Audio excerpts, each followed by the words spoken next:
जय श्री कृष्ण मित्रों, जन्माष्टमी पर अगर आपने यह उपाय कर लिया तो अवश्य आपके घर से गरीबी दूर भाग जाएगी। जो भी भक्त वासुदेव श्री कृष्ण की इस कथा को जो सुनेगा वो सारे गलत कामों से मुक्त हो जाएगा। इस कथा को अंत तक देखें, आपका भाग्य चमक जाएगा। मित्रों, वीडियो पूरा जरूर देखना और एक लाइक जरूर करना। मित्रों, जन्माष्टमी बार बार नहीं आती, साल में सिर्फ एक बार ही आती है। यही मौका होता है जब हम कृष्ण की भक्ति करके अपने पापों से मुक्ति ले सकते हैं और अपनी सारी समस्याओं का निवारण कर सकते हैं। प्रिय दर्शकों, अगर आप भी भगवान श्री कृष्ण को सच्चे दिल से मानते हो तो कमेंट में सच्ची श्रद्धा से जय श्री कृष्ण जरूर लिखें। दोस्तों, मैं भगवान श्री कृष्ण से प्रार्थना करता हूं कि हे प्रभु श्री कृष्ण, जो भी भक्त इस वीडियो को पूरा देखेगा और कमेंट में सच्ची श्रद्धा से जय श्री कृष्ण लिखेगा, उनके घर परिवार को सुख शांति और संपत्ति से भर देना और अपना आशीर्वाद हमेशा उसके ऊपर बनाए रखना। तो आइए मित्रों, देरी न करते हुए कहानी को शुरू करते हैं। आज की यह प्यारी सी कहानी, यह प्यारा सा वीडियो। मित्रों, पंचांग के अनुसार इस साल भाद्रपद माह के कृष्ण पक्ष की अष्टमी तिथि की शुरुआत 26 अगस्त की रात 3:39 पर होगी और 27 अगस्त रात 2:19 पर इसका समापन होगा। ऐसे में 26 अगस्त 2024 के दिन कृष्ण जन्माष्टमी का व्रत रखा जाएगा। हर साल भाद्रपद मास के कृष्ण पक्ष की अष्टमी तिथि को कृष्ण जन्माष्टमी के रूप में मनाया जाता है।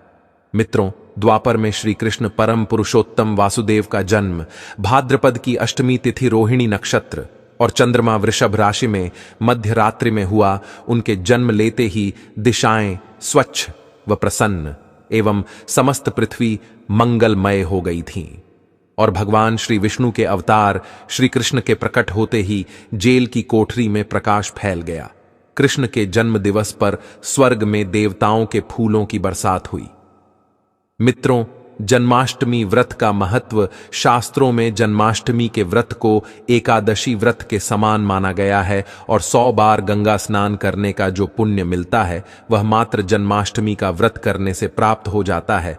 और मित्रों, जो आपको अनंत गुना फल देने वाला जन्माष्टमी के दिन ध्यान, आप और रात्रि जागरण का विशेष महत्व है। इसलिए जन्माष्टमी की रात में जागरण करके वासुदेव के भजन कीर्तन अवश्य करना चाहिए। मित्रों, भविष्य पुराण में इस व्रत के संदर्भ में उल्लेख है कि जिस घर में यह कृष्ण जन्माष्टमी का व्रत किया जाता है वहां अकाल मृत्यु, गर्भपात, किसी भी माह के बच्चे गर्भ में नहीं मरते, गर्भ ठहरता है, वैधव्य, दुर्भाग्य तथा गलत नहीं होती। जो एक बार भी इस व्रत को करता है उसे श्री का आशीर्वाद प्राप्त होता है। वह प्राणी संसार के सभी सुखों को भोग कर और विष्णु लोक में निवास करता है। मित्रों, अब बात कर लेते हैं जन्माष्टमी पूजन विधि की। हिंदू धर्म में वासुदेव श्री कृष्ण की पूजा सभी संकटों से निकालकर सुख, समृद्धि और सौभाग्य का वरदान देने वाली मानी गई है। जन्माष्टमी के दिन प्रातः जल्दी उठकर स्नान आदि से निवृत्त होकर स्वच्छ वस्त्र धारण करें। इसके बाद पूर्व या उत्तर की ओर मुख करके व्रत का संकल्प लें। अगर नॉर्थ ईस्ट में वासुदेव कृष्ण को लगाया जाए तो आप अपने जीवन में धर्म युद्ध में खड़े हैं, कर्म क्षेत्र में खड़े हैं, तो वहां आपकी जीत सुनिश्चित है और आपकी जितनी भी परेशानियां हैं उन्हें कम है या दूर कर देते हैं। माता देवकी और वासुदेव श्री कृष्ण की मूर्ति या चित्र पालने में स्थापित करें और मित्रों, पूजन में देवकी, वासुदेव, बलदेव, नंद, यशोदा आदि देवताओं के नाम जपे रात्रि में 12 बजे के बाद श्री कृष्ण का जन्मोत्सव मनाया जाता। मित्रों, जन्माष्टमी पर कृष्ण कन्हैया को पीले चंदन या फिर केसर का तिलक जरूर लगाएं। साथ ही साथ उन्हें मोर का मुकुट और बांसुरी जरूर अर्पित करें। लड्डू गोपाल को पंचामृत से अभिषेक कराकर वासुदेव को नए वस्त्र अर्पित करें एवं झूला झुलाया और तुलसी डालकर माखन, मिश्री व धनिये की पंजीरी का भोग लगाएं। तत्पश्चात आरती करके प्रसाद को वितरित करें। प्रिय भक्तों, कृष्ण जन्माष्टमी कब है? पंचांग के अनुसार इस साल भाद्रपद माह के कृष्ण पक्ष की अष्टमी तिथि की शुरुआत 26 अगस्त की रात 3:39 पर होगी और 27 अगस्त रात 2:19 पर इसका समापन होगा। ऐसे में 26 अगस्त 2024 के दिन कृष्ण जन्माष्टमी का व्रत रखा जाएगा। कृष्ण जन्माष्टमी की पूजा मध्य रात्रि की जाती है, इसलिए इस साल वासुदेव श्री कृष्ण का जन्मोत्सव 26 अगस्त 204 सोमवार को मनाया जाएगा। मित्रों, चलिए जानते हैं जन्माष्टमी पर श्री कृष्ण के जन्म कथा। मित्रों, जन्माष्टमी की यह कथा चुपके से भी सुनने से समस्त तकलीफें, बीमारियां सब समाप्त हो जाती हैं और पितृदोष, मंगल दोष, काल सर्प दोष, क्षण दोष तुरंत ठीक हो जाते हैं। मित्रों, इस कथा को बीच में नहीं छोड़ी जाती, इसीलिए इस कथा को बीच में न छोड़े, पूरी अवश्य सुने। मित्रों, पौराणिक कथाओं के अनुसार पद्मा कृष्ण पक्ष की अष्टमी तिथि को वासुदेव कृष्ण ने माता देवकी की 8वीं संतान के रूप में जन्म लिया था और कृष्ण जी का जन्म वृंदावन में कंस के कारागार में हुआ था। तब माता देवकी राजा कंस की बहन थी। कंस को सत्ता का लालच था। उसने अपने पिता राजा उग्रसेन की राजगद्दी छीनकर उन्हें जेल में बंद कर दिया था और स्वयं को मथुरा का राजा घोषित कर दिया था। राजा कंस अपनी बहन देवकी से बहुत प्रेम करते थे। उन्होंने अपनी बहन का विवाह वासुदेव से कराया था, लेकिन जब वह मां देवकी को विदा कर रहा था, तभी एक आकाशवाणी हुई कि देवकी का 8वां पुत्र कंस की मौत का कारण बनेगा। यह सुनकर कंस डर गया। उसने तुरंत अपनी बहन और उनके पति वासुदेव को जेल में बंद कर दिया और उनके आसपास सैनिक और पहरेदार लगा दी। कंस अपनी मौत के डर से देवकी और वासुदेव के 7 संतानों को मार चुका था। कृष्ण जी का जन्म इसके बाद भाद्रपद माह कृष्ण पक्ष की अष्टमी तिथि को रोहिणी नक्षत्र, अंधेरी रात में वासुदेव कृष्ण ने देवकी की 8वीं संतान के रूप में जन्म लिया। श्री कृष्ण के जन्म लेते ही कोठरी प्रकाश में हो गई और आकाशवाणी हुई कि विष्णु जी ने कृष्ण जी के अवतार में देवकी के यहां जन्म लिया है। उन्हें गोकुल में बाबा नंद के पास छोड़ आए और उनके घर एक कन्या जन्मे है, उसे मथुरा लाकर कंस को सौंप दें। आकाशवाणी सुनते ही वासुदेव के हाथों की बेड़ियां खुल गई। सभी पहरेदार सोने लगे। कान्हा को एक टोकरी में बाल गोपाल को रखकर सिर पर रख लिया और गोकुल की ओर चल पड़े। कान्हा को गोकुल धाम ले जाने में वासुदेव को कई मुसीबतों का सामना करना पड़ा। यमुना नदी कृष्ण जी के चरणों को स्पर्श करने के लिए उफान पर आ गए, लेकिन चरण स्पर्श के बाद वह फिर से शांत पड़ गए और बाल गोपाल को बाबा नंद के पास छोड़ आए और गोकुल से कन्या को लेकर वापस लौट आए और जेल अपने आप बंद हो गया और उनके हाथों में हथकड़ी लग गई। तब मित्रों, कन्या के रोने की आवाज सुनते ही सभी पहरेदार उठकर कंस को बताया। तब कंस बंदी गृह आया। वह कन्या को देवकी और वासुदेव की 8वीं कन्या समझकर उसे मारने चला, लेकिन वह कन्या आकाश में उड़ गई और फिर से आकाशवाणी हुई कि कंस को मारने वाला अब इस दुनिया में पैदा हो चुका है। बाबा नंद और उनकी पत्नी मां यशोदा ने कृष्ण जी का पालन पोषण किया। राजा कंस ने कृष्ण जी का पता लगाकर उन्हें मारने की खूब कोशिश की, लेकिन कंस की सारी कोशिशें विफल हुईं और कृष्ण जी को कोई मार नहीं सका। अंत में श्री कृष्ण ने कंस का वध किया। राजा उग्रसेन को फिर मथुरा की राजगद्दी सौंप दी। इस तरह से जन्माष्टमी के व्रत कथा पूरी हुई।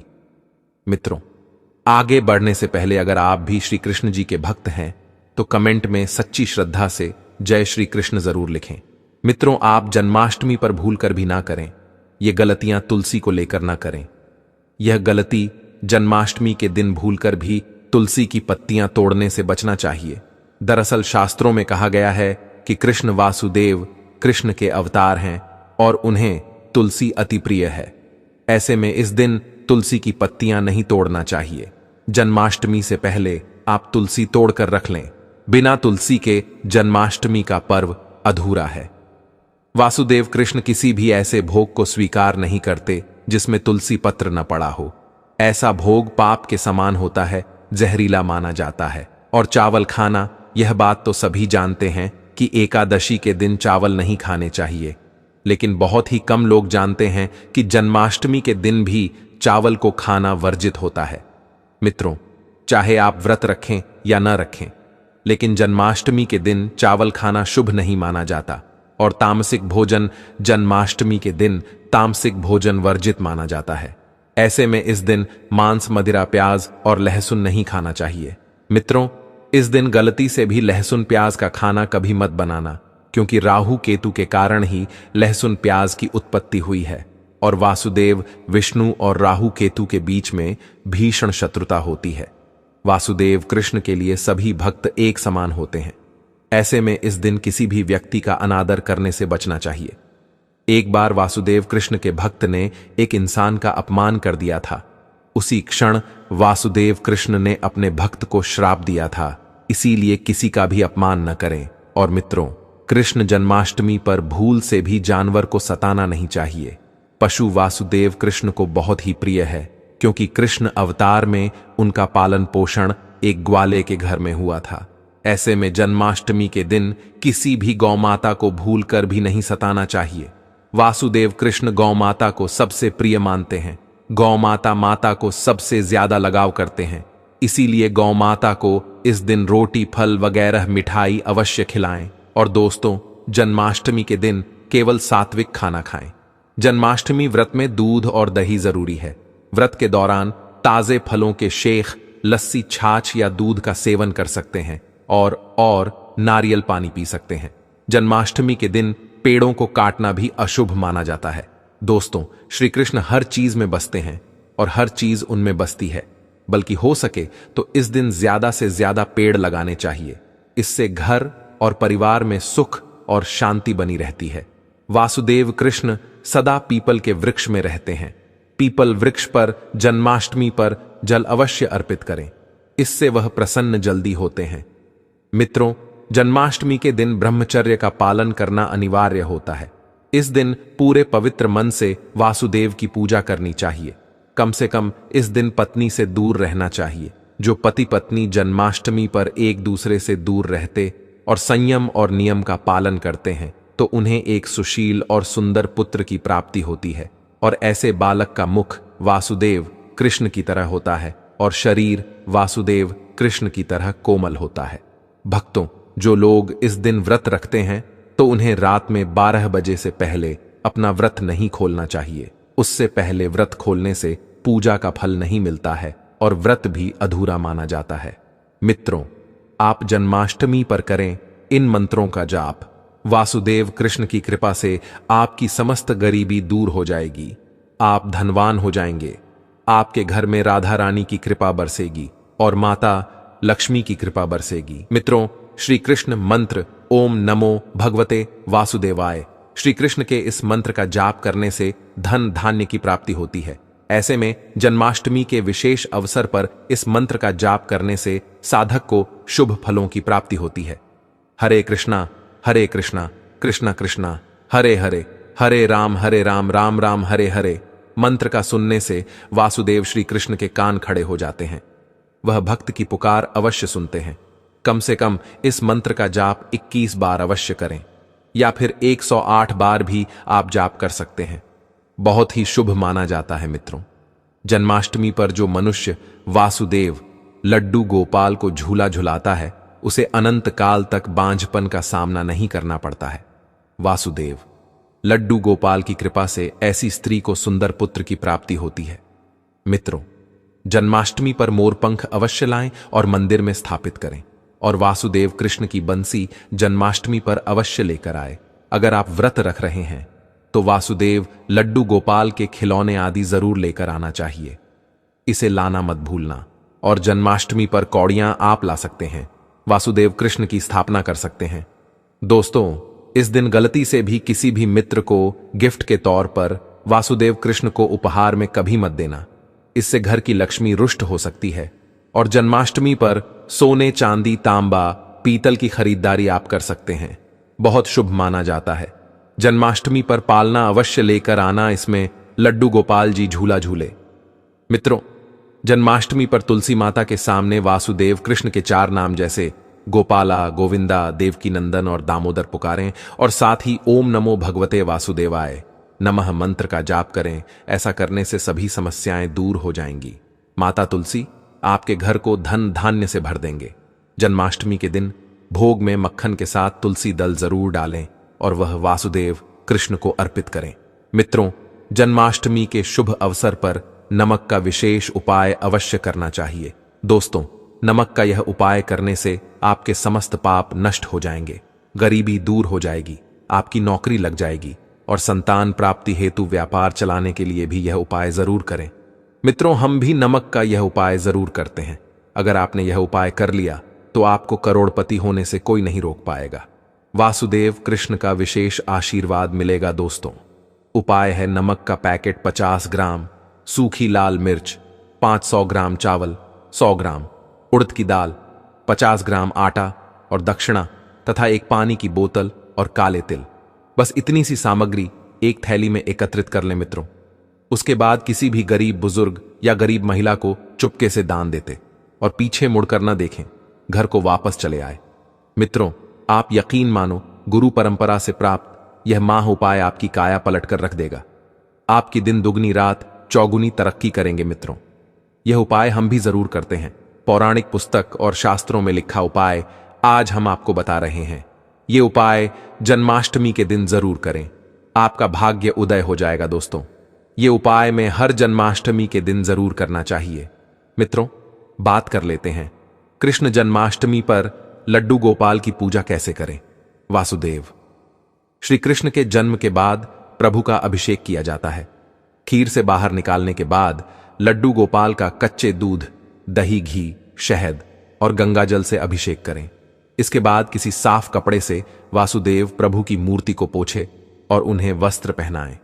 अब प्रभु का आभूषणों से श्रृंगार करें और उन्हें मुकुट पहनाया। हाथों में बांसुरी है, कानों में कुंडल, पैरों में पायल और गले में माला पहनाएं। इसके बाद मित्रों, प्रभु पर पीले रंग के पुष्प चढ़ाएं और पीला चंदन लगाएं। अब प्रभु को अक्षत, इत्र और फल चढ़ाएं। इसके बाद धूप और घी के दीपक से प्रभु की आरती पूरी श्रद्धा के साथ करें। कान्हा जी को माखन बेहद पसंद है, इसलिए लड्डू गोपाल को माखन मिश्री या खीर का भोग लगाएं। अंत में क्षमा प्रार्थना करें और कृष्ण वासुदेव के मंत्रों का जाप भी कर सकते हैं। वहीं जन्माष्टमी पर भजन कीर्तन करने का भी विशेष महत्व होता है। अब हम आपको भागवत कथा का श्रवण कराएंगे। इसे जन्माष्टमी के दौरान सुनने से आपके सारे दुख तकलीफ खत्म हो जाएंगे। तो चलिए, बने रहिए, क्योंकि आधा अधूरा ज्ञान बहुत ही घटित होता है। तो चलिए शुरू करते हैं। जय श्री कृष्ण। हमारी जिंदगी में अक्सर ऐसे पल आते हैं जब हम दुविधा में हैं और सही समय पर सही निर्णय नहीं ले पा रहे हैं। ऐसे में श्रीमद् भागवत गीता के एक श्लोक में मानव जीवन की हर समस्या का समाधान छिपा है। यदि आप सामना कर रहे हैं, आपके जीवन में कोई दुख हो या कोई समस्या हो, या फिर आप ऐसी राह में फंस गए हैं कि है दो रास्ते और तुम समझ नहीं पा रहे आपको कौन सा रास्ता चुनना चाहिए, तो आज का वीडियो आप सभी के लिए खास होने वाला है। भागवत गीता का उपदेश सुनते ही आपकी सभी समाज क्रियाओं का तुरंत समाधान किया जाएगा और आप बहुत शांत महसूस करेंगे। कहते हैं कि गीता पढ़ने या सुनने से आपके सभी जन्मों के पाप इसी जन्म में नष्ट हो जाते हैं। स्वयं भगवान श्री कृष्ण ने किया था। अर्जुन को उपदेश दिया जो भगवत गीता के रूप में दिया गया है। हालांकि यह पुराना है, फिर भी यह आपको दे सकता है। आज के समय में भी आपकी सभी समस्याओं का समाधान भागवत गीता आपको जीवन जीने का एक ऐसा तरीका सिखाता है जो विश्वास और त्याग पर निर्भर करता है। जब तक आपको किसी चीज पर विश्वास न हो, आप उसे हासिल नहीं कर सकते, और जब तक आप बलिदान नहीं देंगे, आप करें कुछ भी हासिल क्यों नहीं। केवल विश्वास और त्याग से आप सब कुछ हासिल कर सकते हैं। दोस्तों, आज के वीडियो में हम आपको भागवत गीता के बीच ऐसे उपदेशों के बारे में बताएंगे जो दिया गया है वह आपको अवश्य देना चाहिए, जिन्हें सरल तरीके से समझाया गया है। ध्यान से सुने और अपने दोस्तों के साथ शेयर करें।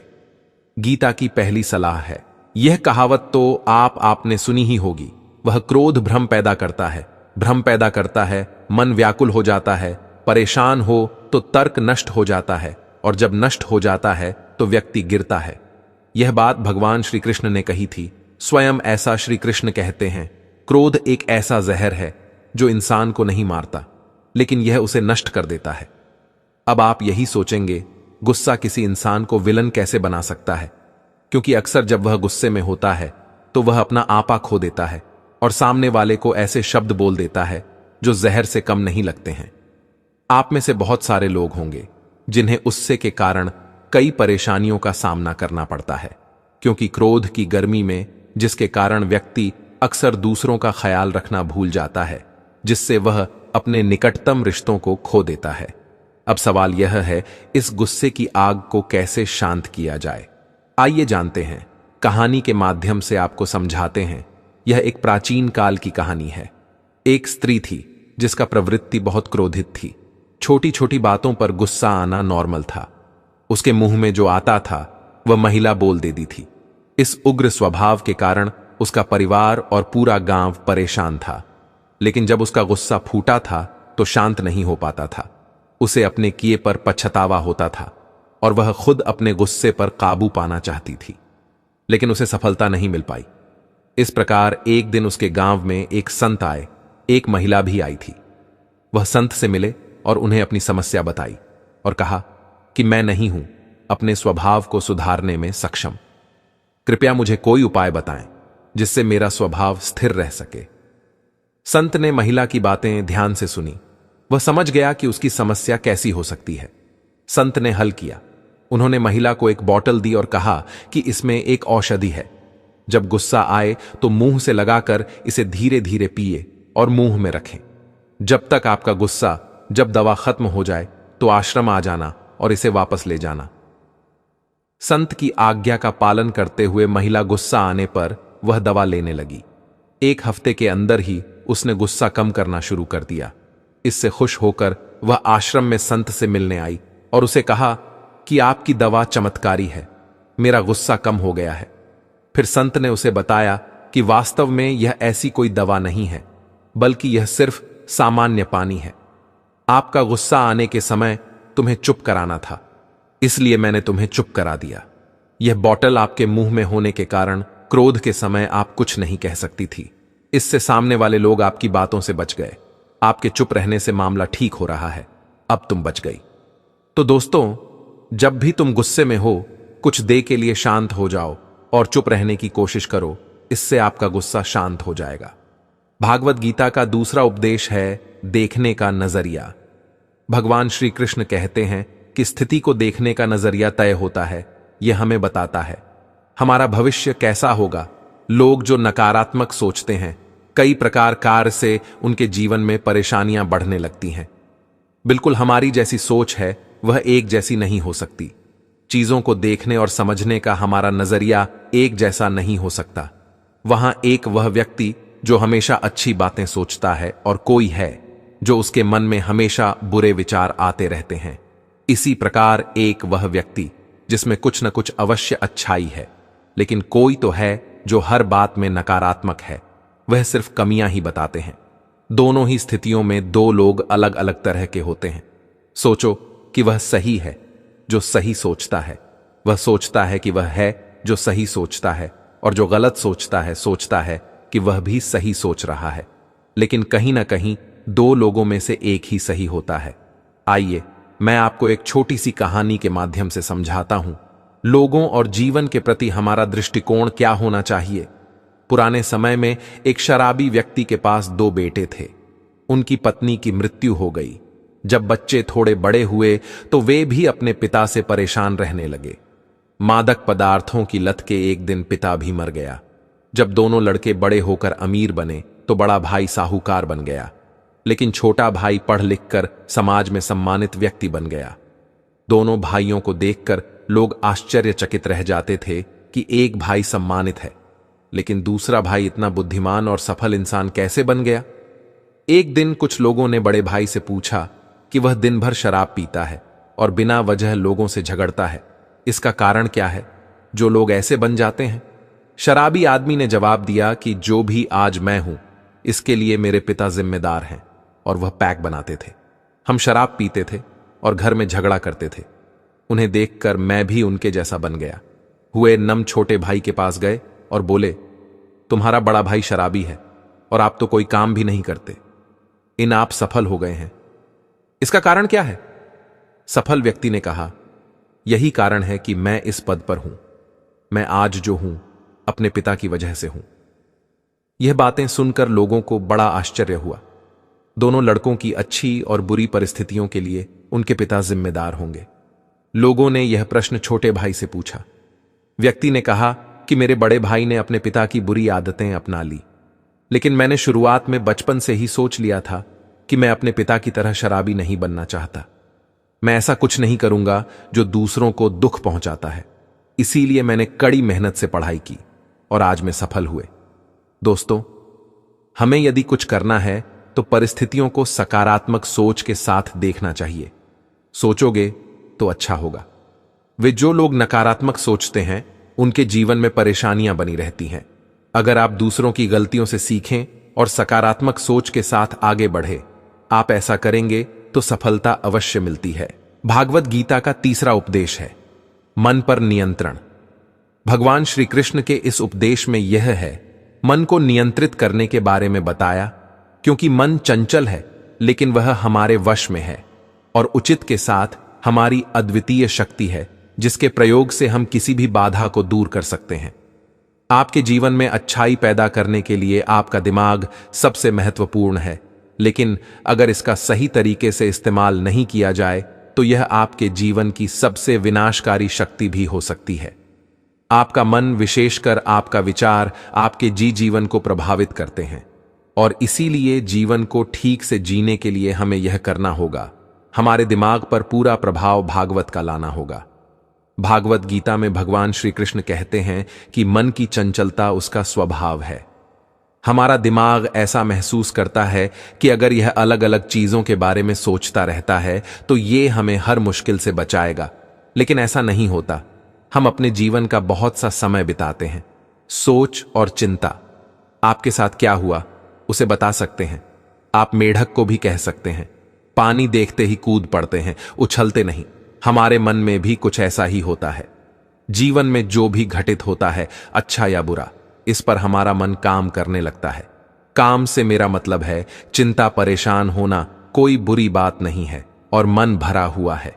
कभी कभी मुझे ऐसा लगता है कि हम में से बहुत से लोग बस परेशान होने के लिए जी रहे हैं और सारी परेशानियां, दर्द, दुविधाएं अक्सर हमारे मन द्वारा रची गई कहानियां होती हैं।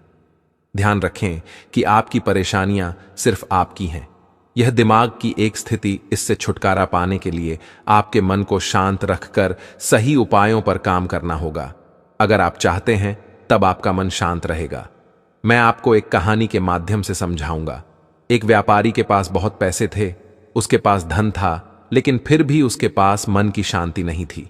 एक दिन की बात है कि एक नगर में एक संत रहते थे। उनसे लोगों को ऐसी सिद्धि मिलती है। सेठ उस संत के पास गया और बोला, महाराज, मेरे पास बहुत पैसा है लेकिन मन की शांति नहीं है। साधु ने कहा, बेटा, तुम मेरी तरह चुपचाप देखते रहो, इससे आपको मन में शांति पाने की युक्ति मिलेगी। अगले दिन साधु ने सेठ को तेज धूप में बैठाया और साधु खुद झोपड़ी में चला गया। सेठ गर्मी से बेहाल हो गया, लेकिन वह दूसरे दिन चुप रहे। आरशी ने उसे कुछ भी खाने को नहीं दिया और सेठ स्वयं तरह तरह के व्यंजन खाते रहे। इस दिन भी वह चुप रहे, पर तीसरे दिन जब सेठ गुस्से में वहां से जाने लगा तो आरशी ने पूछा कि क्या हुआ। सेठ ने कहा, महाराज, मैं बड़ी आशा लेकर यहां आया था, लेकिन यहां मुझे निराशा ही हाथ लगी। इस पर आरशी ने कहा, मैंने तुम्हें शांति की युक्ति बताई, पर पहले दिन जब मैंने तुम्हें धूप में बैठने के लिए कहा था और मैं आप झोपड़ी में बैठ गया, तुमसे कहा था कि मेरी छाया होगी तो तुम्हें कोई फायदा नहीं। मैंने तुम्हें भूखा रखा और अपने आप पेट भर खाया। उसी से मैंने तुम्हें समझाया कि मेरी साधना से तुम्हें सिद्धि नहीं मिलेगी। जिस तरह से आप मेहनत करेंगे, अपनी मेहनत और प्रयास से ही शांति प्राप्त होगी। मैं आपके मन को शांत नहीं कर सकता। उसके लिए आपको स्वयं ऐसे कार्य करने होंगे जिनसे मानसिक शांति मिले। यह सुनकर सेठ की आंखें खुली और उन्होंने आरशी से आशीर्वाद लिया और अपने घर चला गया। दोस्तों, मन को शांत करने के लिए जब तक आपके पास शांति ना हो तब तक आपको क्रोध और बुरी चीजों से बचना होगा। आपके दिमाग में जब तक क्रोध और बुरी बातें हैं, प्यार और शांति इसमें प्रवेश नहीं कर सकते। भागवत गीता का चौथा उपदेश स्वयं के प्रति जागरूक होना है। भगवान श्री कृष्ण भागवत गीता में कहते हैं कि जीवन में सफल होने के लिए पहला काम है खुद को पहचानना, यानी सफलता की पहली सीढ़ी अपने आप को पहचानना है। खुद को पहचान कर आप उचित रूप से जीवन में सफल हो सकते हैं। अपने आप को पहचानने का मतलब, अगर कम शब्दों में कहें तो खुद को पहचानने का मतलब है काबू पाना बाधाएं, परेशानियां, रुकावटें, निराशाएं और असफलताएं जो आपके और आपके लक्ष्य के बीच आती है। इसे पाने के लिए खुद को पहचानना जरूरी है। खुद को पहचानो। हमें सबसे पहले खुद से बात करनी होगी, यानी सबसे पहले हम अपने आप को पहचानने की कोशिश करेंगे। मैं कौन हूं? मैं कैसा हूं? मेरा अस्तित्व क्या है? मेरे अंदर कौन है? मेरे पास क्या क्षमताएं हैं? मुझ में क्या क्या कमियां हैं? मुझ में क्या अच्छे गुण हैं? मैं कैसे सोचता हूं? मेरे अंदर क्या गुण हैं? मेरे जीवन का उद्देश्य क्या है? मेरे जीवन का लक्ष्य क्या है? वह कार्य जो मैं बढ़ता ओमान में कर रहा हूं। अगर आप यह समझ जाते हैं तो मेरा उद्देश्य पूरा हो जाएगा। मैं अपने लक्ष्य तक पहुंच गया। अगर मेरा काम मेरे उद्देश्यों को पूरा नहीं कर रहा है और मैं अपने लक्ष्य तक पहुंचने में सक्षम नहीं हूं, क्या मैं गलतियां कर रहा हूं कि मैं अपना लक्ष्य हासिल नहीं कर पा रहा हूं कि स्वयं ऐसा क्या है पूर्णता प्राप्त करने और अपने लक्ष्य तक पहुंचने में बाधा बन गया है? दुनिया में ज्यादातर लोग खुद को जानने में असफल होने के कारण ही इसका शिकार होते हैं। खुद को जानने की बजाय दूसरों को जानने में लगे रहते हैं और दूसरों को जानने में वे अपना सारा दिमाग खर्च कर देते हैं। उनका सारा समय, उनकी सारी ताकत दूसरों को समझने की कोशिश करता रहता है, फिर भी वह सामने वाले को नहीं जान पाते। यदि कोई व्यक्ति दूसरों को जानने की बजाय अपना सारा दिमाग, अपना सारा समय और अपनी सारी शक्ति स्वयं को जानने में लगाता है, तब क्या हम ऐसा कह सकते हैं वह कुछ ऐसा करेगा कि दुनिया उसके चरणों में होगी? उस व्यक्ति को खुद पता नहीं कि क्या होगा। उसने जो कारनामा किया है, इसीलिए जागो और अपने आप को पहचानो, अपनी ताकत को पहचानो, तभी तुम इतिहास रच सकते हो। भागवत गीता का 5वां उपदेश है, स्वयं का निर्माण करें। श्री कृष्ण कहते हैं कि मानव जीवन अमूल्य है, इससे कोई इनकार नहीं करता, लेकिन यह भी एक विडंबना है कि हम ईश्वर के अंश शरीर का उतना आदर नहीं करते हैं जैसा कि हमें वास्तव में करना चाहिए। उन सभी को शरीर की ऊर्जा, बड़ी सुंदरता के बारे में बहुत चिंता ना करें, लेकिन शरीर के भीतर बैठा भगवान सब देखता है और हम कभी भी मंदिर जैसे निवास के प्रति जागरूक नहीं होना चाहते।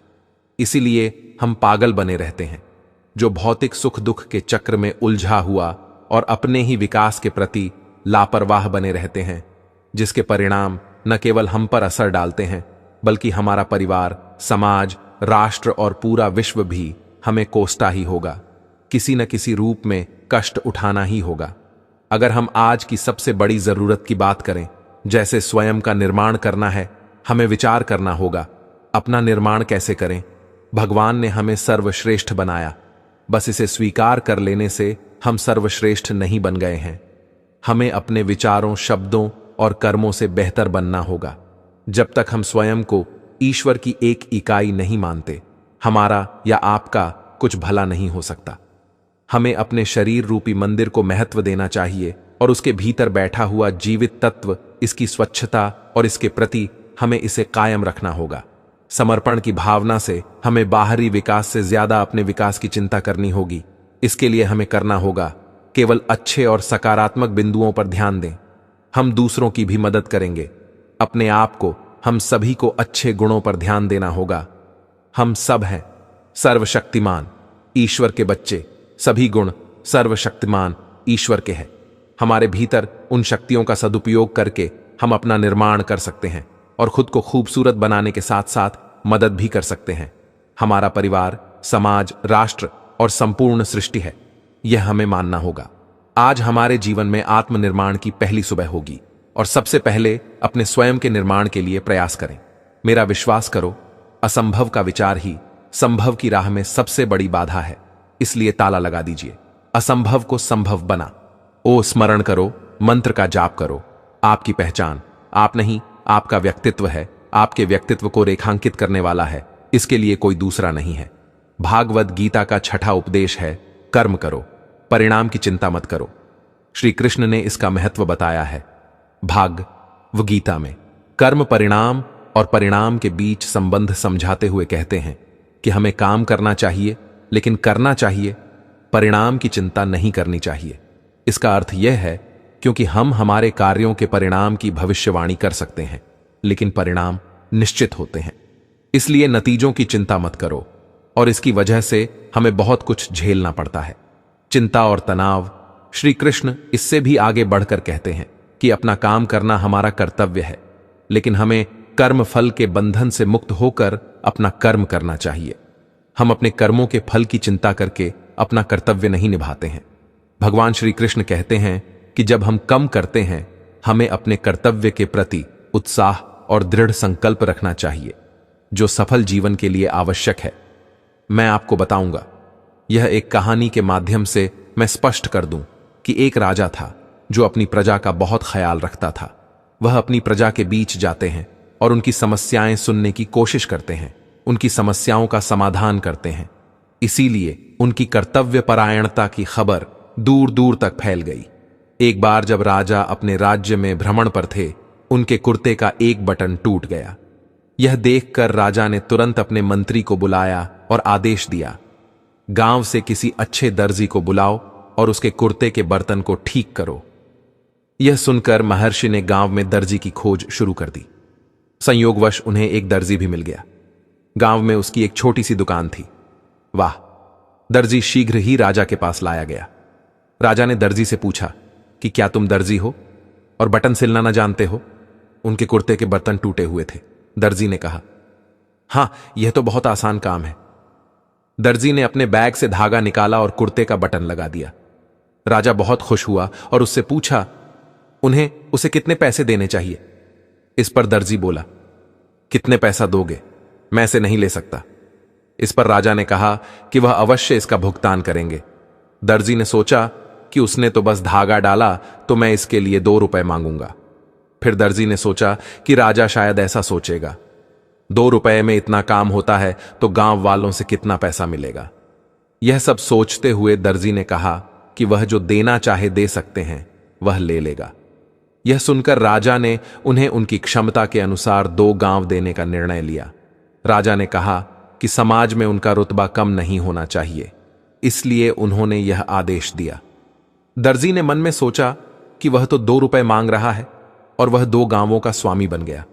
दोस्तों, हम सब भी अपनी क्षमता के अनुसार सोचते हैं, परंतु परमेश्वर हमें सब कुछ अपने अनुसार देता है।